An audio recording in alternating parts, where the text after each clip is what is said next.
ॐ नमो भगवते वासुदेवाय।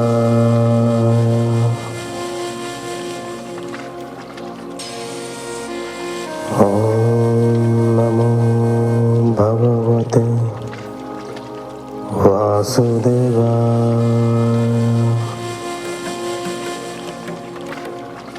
ॐ नमो भगवते वासुदेवाय।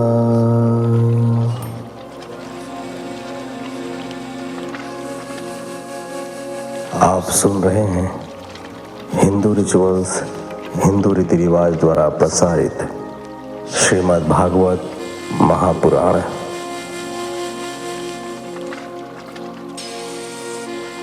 नारायणं नमस्कृत्यं नरं चैव नरोत्तमं देवीं सरस्वतीं व्यासं ततो जयमुदीरयेत्।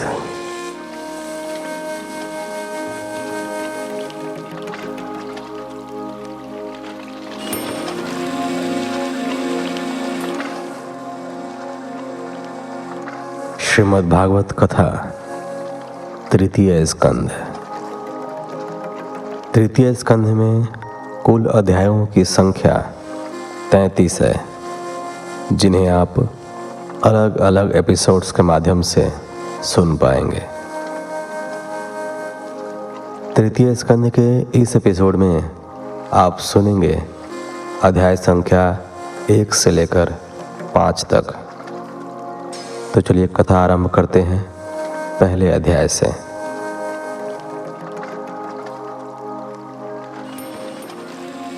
हिंदू रिचुअल्स, हिंदू रीति रिवाज सनातन धर्म के प्रसार के लिए अथक प्रयत्न कर रहा है। इस यात्रा में अब हमें आप सभी के सहयोग की और अधिक आवश्यकता है, ताकि हम अपने वेदों, पुराणों, उपनिषदों और शास्त्रों आदि का ऑडियो बुक के रूप में पुनर्संकलन कर भावी पीढ़ियों के लिए इन्हें संरक्षित कर सकें। तो आइए इस बृहत् कार्य को साकार करने हेतु हम सभी साथ मिलकर इस जिम्मेदारी का वहन करते हैं। इस शुभ कार्य हेतु आपसे न्यूनतम अंशदान प्रति व्यक्ति की अपेक्षा है। आप अपने सामर्थ्य अनुसार कोई भी राशि डिस्क्रिप्शन बॉक्स में दिए गए पेमेंट आईडी के द्वारा हम तक पहुंचा सकते हैं।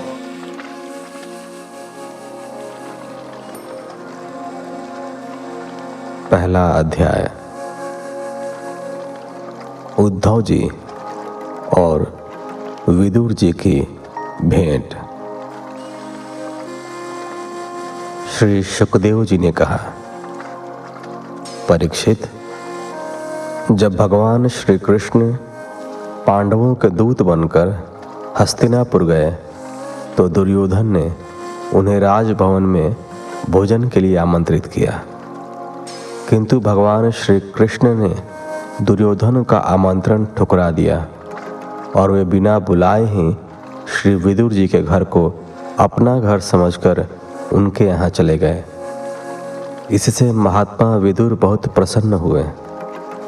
उन्होंने अश्रुपूरित आंखों से श्री कृष्ण का भक्ति भाव से स्वागत किया। श्री कृष्ण जी ने विदुर जी को समझाकर महाराज धृतराष्ट्र के पास भेजा, परंतु धृतराष्ट्र अपने पुत्र मोह में इतने अंधे हो रहे थे कि उन्होंने दुर्योधन द्वारा किए गए सभी अत्याचारों को अनदेखा कर दिया। लाक्षागृह दाह में पांडवों को जलाकर मार डालने का प्रसंग, कपट द्यूत में शकुनी द्वारा पांडवों को हराना और भरी सभा में द्रौपदी को अपमानित करने का प्रसंग, छल से पांडवों को द्यूत क्रीड़ा में हराकर उन्हें 12 वर्ष का वनवास और 1 वर्ष का अज्ञातवास देने का प्रसंग, सभी कुछ उन्होंने भुला दिया। विदुर के नीतिपूर्ण वचन भी धृतराष्ट्र को सद्बुद्धि नहीं दे सके।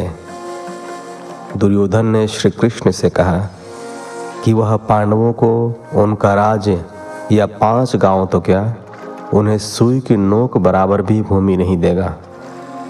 उसके उपरांत कौरवों और पांडवों में युद्ध अनिवार्य हो गया। विदुर जी का मन युद्ध की आशंका से दुखी हो उठा। वे हस्तिनापुर छोड़कर विभिन्न तीर्थों की यात्रा पर निकल पड़ने का मन बना ही रहे थे कि दुर्योधन ने विदुर जी के साधु स्वभाव की परवाह न करके उन्हें सुनाते हुए दुशासन से कहा, दुशासन, इस कुटिल दासी पुत्र को यहाँ किसने बुलाया है? यह जिनके टुकड़े खाकर जीता है, उन्हीं के प्रतिकूल होकर शत्रु का पक्ष लेता है।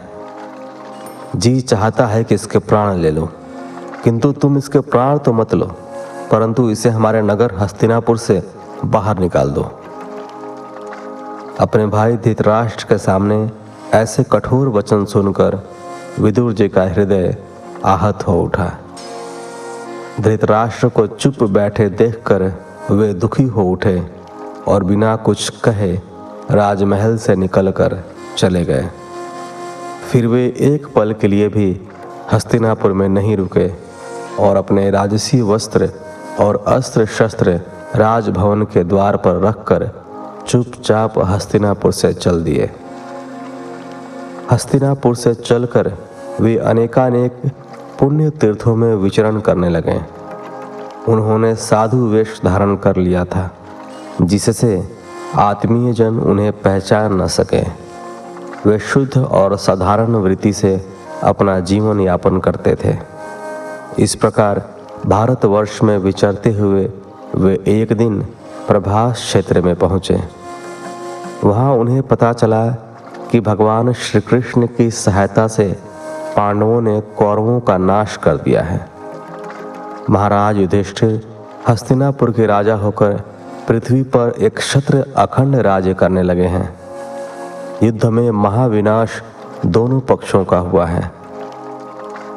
कौरव वंश के विनाश का समाचार सुनकर उन्हें दुख तो हुआ, परंतु अपने शोक को दबाकर वे चुपचाप सरस्वती नदी के तट पर आए। वहाँ उन्होंने अनेक तीर्थों का सेवन किया। वहाँ से चलकर सौराष्ट्र, सौवीर, मत्स्य और कुरु जांगल आदि प्रदेशों में होते हुए वे यमुना तट पर पहुँचे। वहाँ उनकी भेंट श्री कृष्ण के बचपन के सखा उद्धव जी से हुई। उद्धव जी ने विदुर जी को पहचान कर उनका हार्दिक स्वागत किया। वहाँ परस्पर वार्ता करते हुए दोनों ने द्वारका और हस्तिनापुर के समाचारों का आदान प्रदान किया। एक दूसरे की कुशल क्षेम पूछी। विदुर जी ने उद्धव जी से कहा, उद्धव जी, भगवान श्री कृष्ण जन्म और कर्म से रहित है, फिर भी दुष्टों का विनाश करने के लिए और धर्म की स्थापना के लिए उन्होंने अपने दिव्य जन्म कर्म की झांकी लोगों को दिखाई है। उनका यशोगान बार बार सुनने के उपरांत भी मेरा मन नहीं भरा। आप कृपया उनकी पवित्र यशो कीर्ति मुझे सुनाइए। दूसरा अध्याय। उद्धव जी द्वारा भगवान श्री कृष्ण की लीलाओं का वर्णन। श्री सुखदेव जी ने कहा, हे राजन, श्री विदुर जी द्वारा पूछने पर उद्धव जी का हृदय भर आया।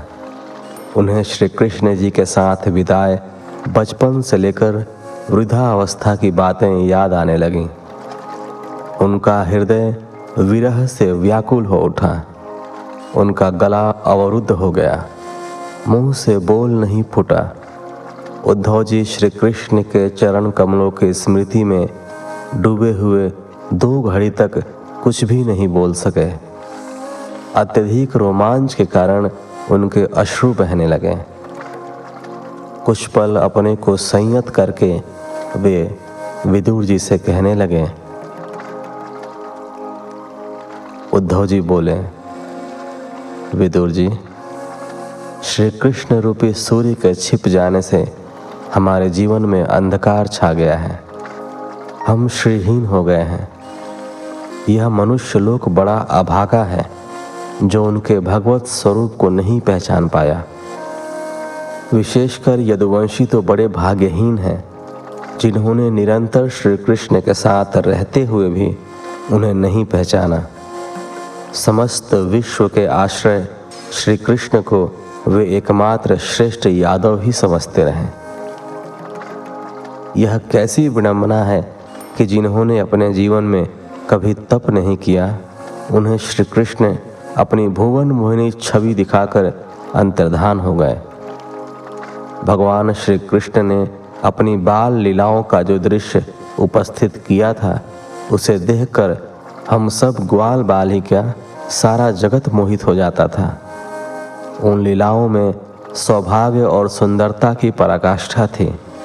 उनके रूप को किसी आभूषण की आवश्यकता नहीं थी, अपितु आभूषण ही उनके रूप से सुशोभित हो जाते थे। विदुर जी, आप तो स्वयं साक्षी हैं कि युधिष्ठिर के राजसूय यज्ञ के अवसर पर इंद्रप्रस्थ में जब उनके त्रिभुवन मोहिनी रूप पर राजाओं की दृष्टि पड़ी थी, तब सभी ने एक स्वर से उन्हें परमात्मा की अनुपम कृति स्वीकार किया था और उसी अवसर पर उन्होंने अपशब्द कहने पर शिशुपाल को मार डाला था। ब्रजभूमि में ब्रिज की ललनाएं उनकी बाकी चितवन और मधुर मुस्कान के सम्मुख सब कुछ काम धाम छोड़कर मूर्ति की भांति खड़ी हो जाती थीं। अजन्मे होकर भी उन्होंने वासुदेव जी के यहाँ देवकी की कोख से जन्म लिया और सभी को अभय देने वाले होकर भी वे 11 वर्ष तक गोकुल में ग्वाल बालों के मध्य छिपे रहे। वस्तुतः उन्होंने पृथ्वी से दुष्टों का भार हटाने के लिए अपने जन्म लेने की लीला की थी।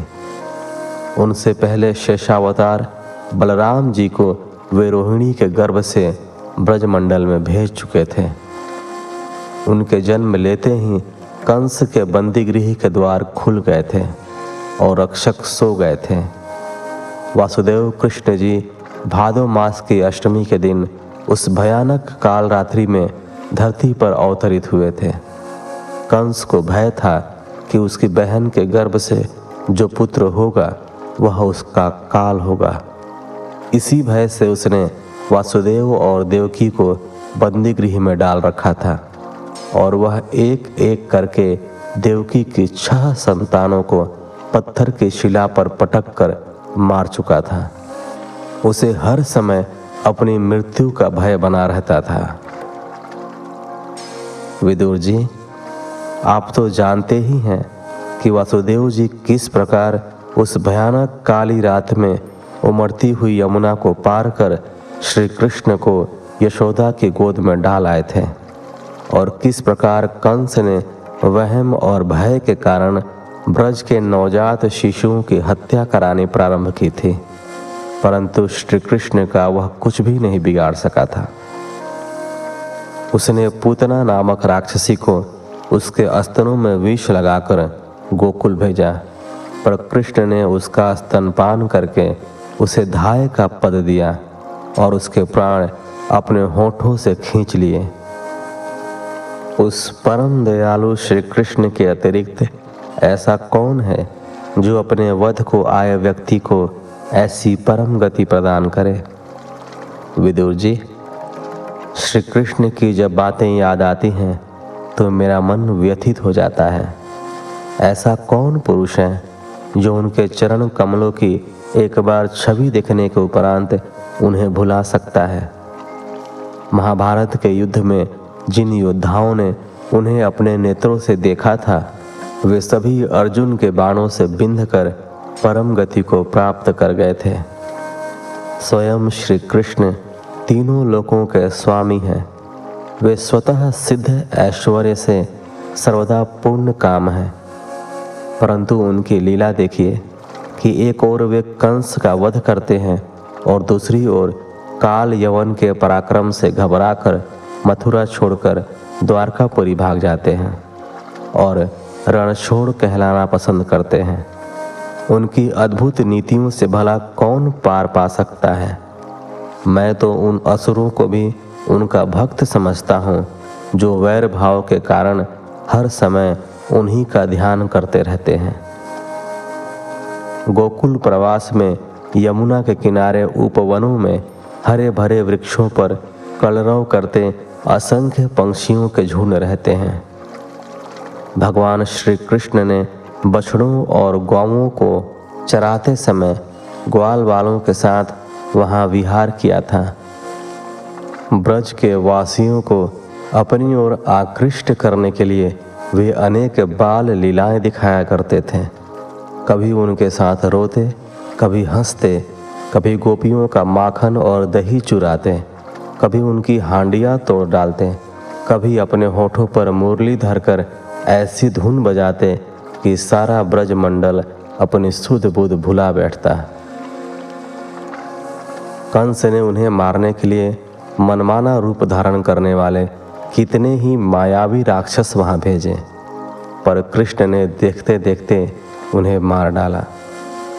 यमुना किनारे कालिया नाग ने जल में विष घोल दिया था। उसे पीकर कितने ही ग्वाल बाल अचेत हो गए थे। कृष्ण ने कालिया नाग का वध करने के लिए लीला रची। खेलते समय अपनी गेंद काली दह में फेंक दी। फिर उसे निकालने के बहाने वे यमुना में कूद पड़े और कालिया नाग को नाथ कर ही वे बाहर आए। गोवर्धन पूजा के लिए उन्होंने इंद्र की पूजा बंद कर दी। इंद्र ने कुपित होकर ब्रजभूमि को जल में डुबो देने के लिए भयानक जल बरसाया। भगवान श्री कृष्ण ने देखते ही देखते गोवर्धन पर्वत को छतरी की भांति अपनी उंगली पर उठा लिया और ब्रजवासियों तथा पशुओं की रक्षा के इंद्र का मान मर्दन किया। चांदनी रात में जब मुरली के मधुर स्वरों के मध्य वे गोप गोपियों के साथ रास क्रीड़ा करते हैं, तब जो दृश्य सामने होता है वह नयनाभिराम होता है। विदुर जी, और मैं आपसे क्या कहूँ। स्वयं मुझे, जिसे निराकार ईश्वर के ज्ञान का बड़ा अहंकार हो गया था, एक बार कृष्ण ने गोपियों का हाल चाल पूछने के लिए मथुरा से ब्रजभूमि, वृंदावन व गोकुल भेजा। मैंने वहाँ पहुंचकर उन्हें निराकार ब्रह्म का उपदेश देना चाहा और उनसे कृष्ण को भूल जाने के लिए कहा, परंतु गोपियों के माधुर्य भाव के सामने मेरा सारा ज्ञान उनके प्रेमाश्रुओं में बह गया और मैं लुटा पिटा सा वापस लौट आया। उस समय कृष्ण की मंद मंद मुस्कान में मेरा सारा अस्तित्व बर्फ की भांति पिघल गया। तीसरा अध्याय। भगवान श्री कृष्ण के अन्य लीला चरित्रों का वर्णन। उद्धव जी ने कहा, विदुर जी, श्री कृष्ण और बलराम ने कंस का वध करके अपने माता पिता को उसके बंदी गृह से मुक्त कराया और उन्हें उच्च सिंहासन पर बैठाया। उसके बाद वे सांदीपनी मुनि के आश्रम में शास्त्रों की शिक्षा लेने तथा योग साधना के लिए चले गए। वहाँ उन्होंने गुरु दक्षिणा के रूप में उनके मृतक पुत्र को पंचजन नामक राक्षस के पेट से बाहर निकाला और उसे जीवित कर दिया। यहीं पर उन्हें 5 जन्य नामक शंख प्राप्त हुआ।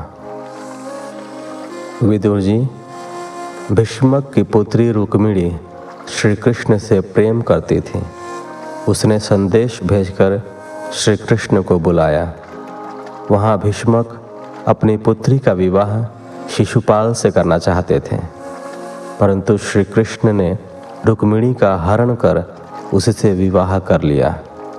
इसी प्रकार एक अन्य स्वयंवर में 7 बिना नथे बैलों को नाथ कर उन्होंने सत्या से विवाह रचाया। सत्यभामा को प्रसन्न करने के लिए वे स्वर्ग से कल्प वृक्ष उखाड़ लाए। पृथ्वी पर भौमासुर को मारकर उन्होंने उसके द्वारा हर कर लाई राजकन्याओं को उसके बंदी गृह से छुड़ाया। इस प्रकार पृथ्वी पर अनेकानेक दुष्ट राजाओं का श्री कृष्ण ने या तो स्वयं वध किया या अपने समर्थन से पांडवों द्वारा उनका वध कराया। पांडवों के वंश बीज परीक्षित की उन्होंने अश्वत्थामा के ब्रह्मास्त्र से रक्षा की और युधिष्ठिर से 3 अश्वमेध यज्ञ कराए। विश्वात्मा श्री कृष्ण ने द्वारका में रहते हुए अनेक सुखों का उपभोग किया। धीरे धीरे उन्हें सभी भोगों से वैराग्य हो गया। वे जानते थे कि द्वारका में रहने वाले यदुवंशी अत्यंत विलासी और मदिरापायी होते जा रहे हैं। इसके लिए उन्होंने ऋषि मुनियों के अपमान की लीला रची और उनसे यदुवंश के विनाश का शाप दिलाया, जिसके कारण सभी यदुवंशी आपस में लड़ मरे। शेष यदुवंशियों ने प्रभास क्षेत्र में जाकर स्नान किया और पितरों का तर्पण किया तथा ब्राह्मणों को नाना प्रकार के दान दिए। इसके पश्चात पृथ्वी पर सिर टिकाकर उन्हें प्रणाम किया। चौथा अध्याय। उद्धव जी से विदा लेकर विदुर जी का मैत्रेय ऋषि के पास जाना। उद्धव जी ने कहा, विदुर जी, यादवों का विनाश देखकर श्री बलराम जी बैकुंठवासी हो गए और स्वयं श्री कृष्ण वन में जाकर एक वृक्ष के नीचे बैठ गए। उन्होंने मुझसे पहले ही कह दिया था कि मैं बद्रिकाश्रम चला जाऊं। वे मृत्यु लोक को छोड़कर अपने धाम वापस जाना चाहते थे। मैं उनकी आज्ञा का उल्लंघन नहीं कर सका। अश्रु बहाता हुआ मैं वहां से चला आया। विदुर जी, मैं प्रभु के चरणों की वंदना करके यहाँ आया हूँ।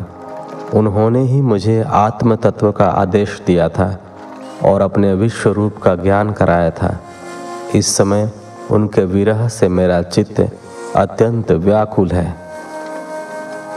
श्री सुखदेव जी बोले, राजन, इस प्रकार उद्धव जी के मुख से श्री कृष्ण की लीलाओं का वर्णन सुनकर विदुर जी का हृदय भर आया। आँखों से प्रेमाश्रु बहने लगे।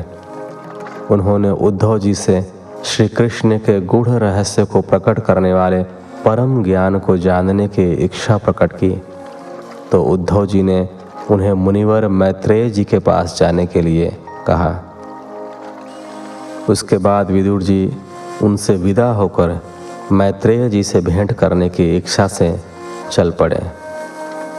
वहाँ से चलकर वे गंगा के किनारे उस आश्रम में पहुँचे जहाँ मैत्रेय ऋषि रहते थे। राजा परीक्षित ने पूछा, भगवान, यदुवंश तो नष्ट हो गया, यहाँ तक कि त्रिलोकीनाथ श्री हरि को भी अपना मानवीय रूप छोड़कर जाना पड़ा, फिर उद्धव जी कैसे बच गए?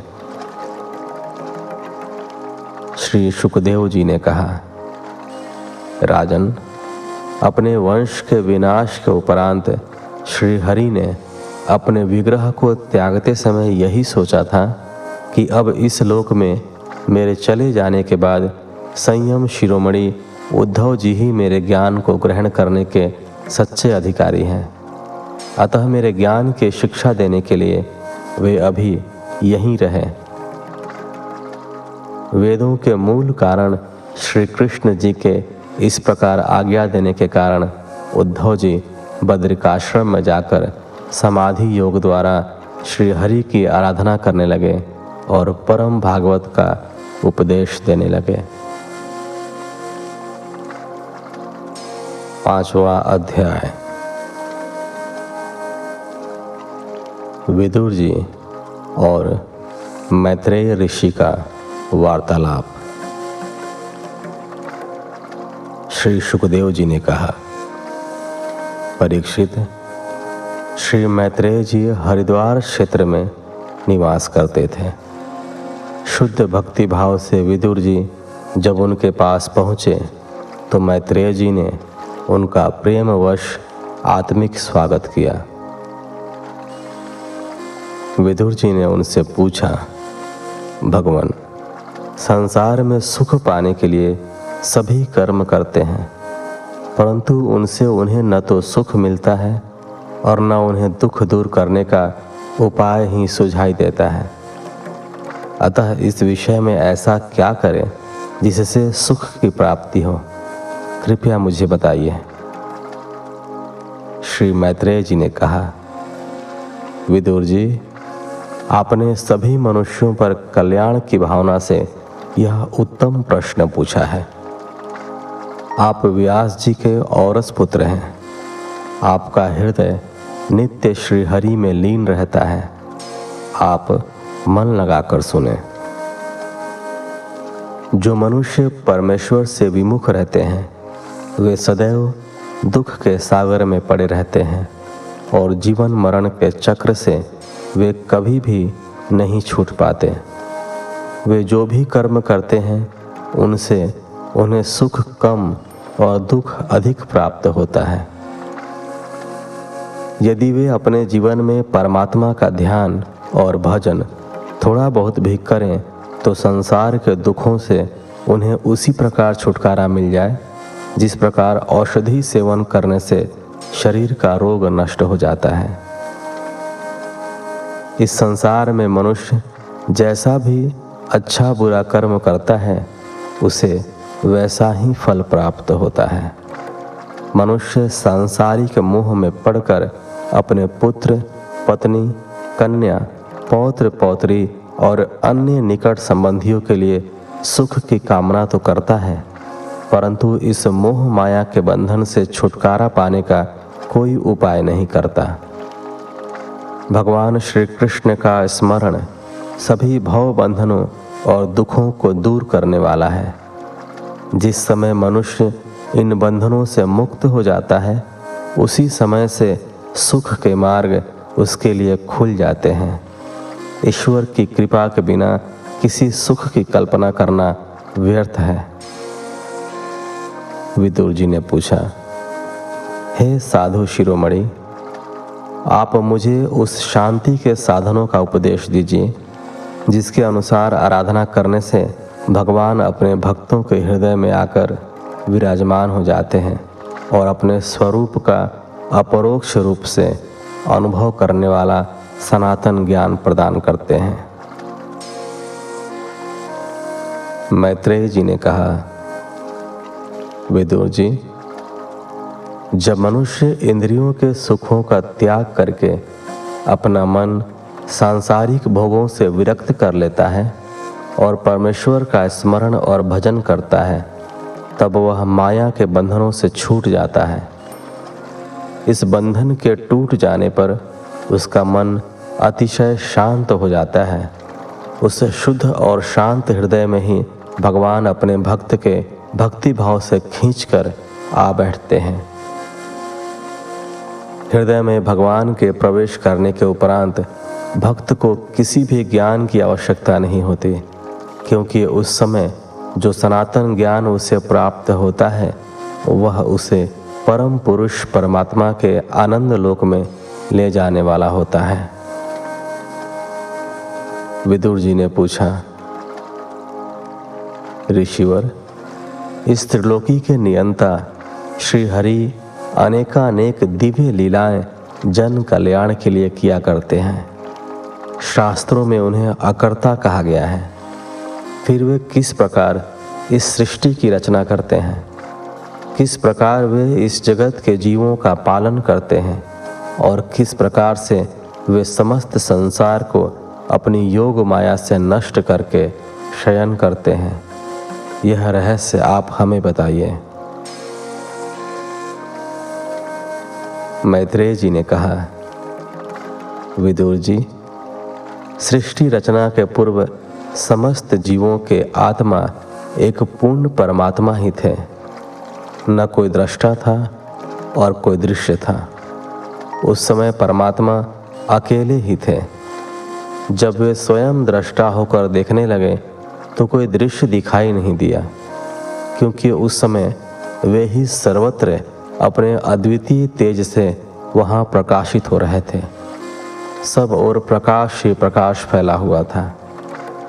ऐसे में उन्होंने अपनी सोई हुई शक्तियों को जागृत किया। उन्हें कार्य और कारण रूपा माया दिखाई दी। उस माया के द्वारा ही अपनी इच्छा से उन्होंने अपने को अनेक में परिवर्तित करने के लिए विश्व का निर्माण किया। सर्वप्रथम उस माया से त्रिगुणमयी महतत्व ब्रह्मा को प्रकट किया और फिर उस महतत्व से विश्व की रचना के लिए अपना रूपांतर किया। उसमें अहंकार की उत्पत्ति हुई, जो कार्य, कारण और कर्ता रूप होने के कारण भूत, इंद्रिय और मन का कारण है। वह अहंकार सात्विक, राजसिक और तामसिक 3 प्रकार का है। सात्विक अहंकार से मन और इंद्रियों के अधिष्ठाता देवता हुए। राजसिक अहंकार से ज्ञानेंद्रियां और कर्मेंद्रियां बनी तथा तामसिक अहंकार से सूक्ष्म 5 तत्वों और उनकी तन्मात्राओं का निर्माण हुआ। ये 5 तत्व जल, अग्नि, वायु, पृथ्वी और आकाश थे और इनकी 5 तन्मात्राएं क्रमशः रस, रूप, गंध, स्पर्श और शब्द हैं। इनका सीधा संबंध जीव के जिह्वा, नेत्र, नाक, त्वचा और कानों से है। विदुर जी, महतत्व के विकारों से उत्पन्न ये सभी अंश परमात्मा के ही अंश हैं, परंतु इतना होने पर भी उनमें जीवन की सक्रियता उत्पन्न नहीं हो सकी। तब भगवान ने विराट पुरुष की कल्पना की और स्वयं को उसके हृदय में स्थित किया। उस जीवनी शक्ति के आते ही सारी सृष्टि सजग हो उठी। विदुर जी ने कहा, ऐसा किस प्रकार से संभव हो सका? कृपया आप स्पष्ट करके हमें बताइए। आप तो दीनों पर कृपा करने वाले हैं। भौरा जैसे फूलों का रस निकाल लेता है, उसी प्रकार इन रहस्यमयी लौकिक कथाओं में से इनका कल्याणकारी सार तत्व छांट कर हमारे कल्याण के लिए आप सुनाइए। मैत्रेय जी, आपके कथामृत का पान करने से हृदय में भक्ति का आवेग उमड़ पड़ता है, अंतःकरण निर्मल हो जाता है। आपसे जो आत्मज्ञान प्राप्त होता है उससे वैकुंठ धाम का मार्ग खुल जाता है। जिन देवताओं के निर्विकार वे पुराण पुरुष हैं, आदि कारण हैं, अजन्मे हैं, सत्व गुणों के मूल तत्व हैं, उन सच्चिदानंद परमात्मा ने ब्रह्मांड की रचना को सक्रिय कैसे किया, यह ज्ञान आप हमको दीजिए। इस प्रकार 5वें अध्याय के साथ इस एपिसोड को यहीं विराम देते हैं। मिलते हैं आपसे अगले एपिसोड में। तब तक के लिए धन्यवाद। जय श्री हरि।